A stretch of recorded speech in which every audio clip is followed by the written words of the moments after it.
తెలుగు రాష్ట్రాల్లో వినాయక చవితి సందడి మొదలైంది. ఇప్పటికే ఉత్సవ కమిటీల సభ్యులు గణనాథుని పూజించేందుకు అన్ని ఏర్పాట్లు చేశారు. వివిధ రూపాల్లో గణపతి ప్రతిమలు జనులను ఆకట్టుకుంటున్నాయి. వినాయక చవితి రోజున విఘ్నేశ్వరుని పూజిస్తే చేపట్టే ప్రతి పనిలో విఘ్నాలు తలెత్తకుండా ఉంటాయని అందరి విశ్వాసం.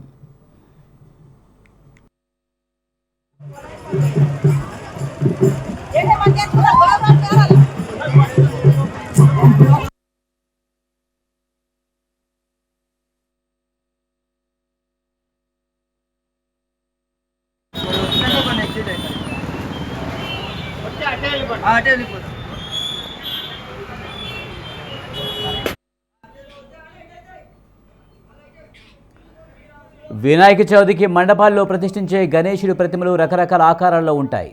అలాగే 8 చేతులున్న గణపతి ప్రతిమలను ప్రతిష్ఠించకూడదని పండితులు సూచిస్తున్నారు. మట్టితో 4 చేతులతో ఉన్న గణపతిని రూపొందించి నవరాత్రులు పూజించిన తర్వాత జలంలో నిమజ్జనం చేయాలి. 4 చేతులతో ఉన్న గణేశుని పూజించడం శుభప్రదం. పై చేతుల్లో పాశంకుశమును దాల్చి ఉండాలి. కింద చేతుల్లో ఒకటి అభయహస్తం, మరో చేతుల్లో లడ్డుకం లేదా వరద ముద్రలతో ఉన్న గజాననుడై ఉన్న గణపతిని పూజించడం మన సాంప్రదాయమని పండితులు పేర్కొన్నారు.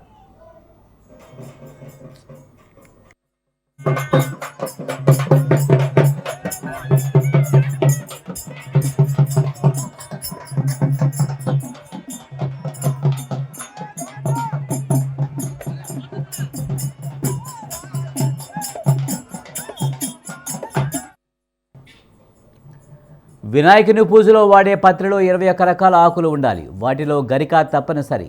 ఎందుకంటే ఆ లంబోదరుడికి గరికతో పూజ చేసినంతనే ఎంతో పుణ్యం దక్కుతుందని పురాణ కథలు చెబుతున్నాయి. మాచి, బృహతి, బిల్వ, దూర్వ, ఉమ్మెత్త, బదరి, ఉత్తరేణి, తులసీదళం, మామిడి, గన్నేరు, విష్ణుక్రాంత, దేవదారు, మరువకం, వావిలి, సన్నబాజ, దేవకాంచన, సమి, అశ్వస్థ, అర్జున పత్రాలన్నింటినీ కలిపి పత్రిగా పిలుస్తారు.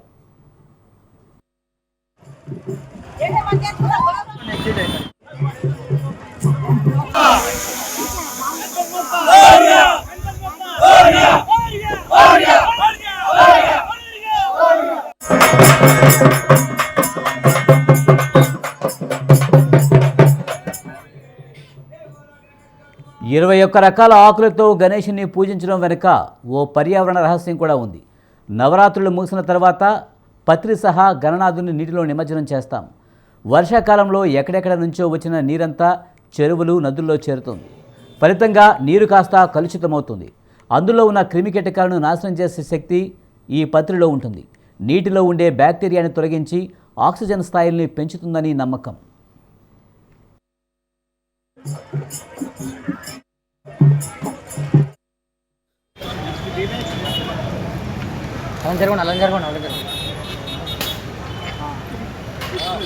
चलो